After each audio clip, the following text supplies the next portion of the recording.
Slniečko zapadá za hory, je čas sadnúť si do komory. Nie každý však na to gusto má, veď noc aj iné kúzla má. K večeru na našej ulici stretli sa dvaja polovníci, v zelených klobúčkoch jak má byť, celú noc chcú lese stráviť. Flinty na ramenách a úsmev na perách, takí sú to chlapci, dvaja poľovníci. Na lov sa vybrali, batohy zbalili, že by mohli zmoknúť, aj s tým rátali. Keď prišli na koniec dediny, postretli dve švárne dievčiny. Katka s Marienkou neváhali, do komórky ich pozvali. Srdce im zastalo v úžase, ktože by odolal ich kráse. Marienka im vínko nalieva, Katka dobrôdky podáva.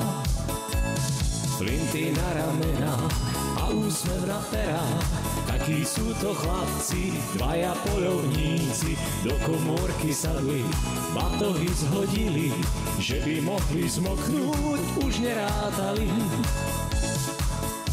Stravka už po lese zvestuje, čo sa to v kraji dediny deje. Celý les volá na čistinku, že sú tí dvaja pri vínku. Novina horou ozýva sa, schádza sa celá lesná chasa.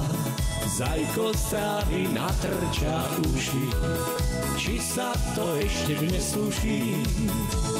Šomre starý jeleň, že je z toho jeleň, akéže tie srnky majú bystré nôžky. A ja z vecmi žane, prvý raz na pláme, volá Ježka, že dnes bude v lese ples. A líška v parádnom kožuchu schmatí si vlčka pod pazuchu. Kmotrička, nerob mrzutosti, lebo ti polámem kosti. Pozerá Sojka ako nemá, odkiaľ straka na tie šperky má. Praví si pre seba zo zvyku, asi chce platiť muziku. To, čo v lese žije, všetko už tancuje. Ideme od znova, zahúkala sova. Zore vychádzajú, vrabce čvirikajú, že si poľovníci svadbu chystajú.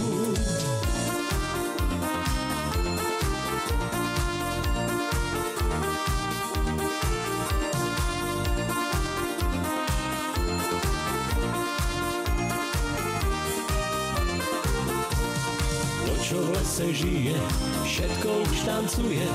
Ideme od znova, zahúkala sova. Zore vychádzajú, vrabce čvirikajú, že si poľovníci svadbu chystajú, že si poľovníci svadbu chystajú.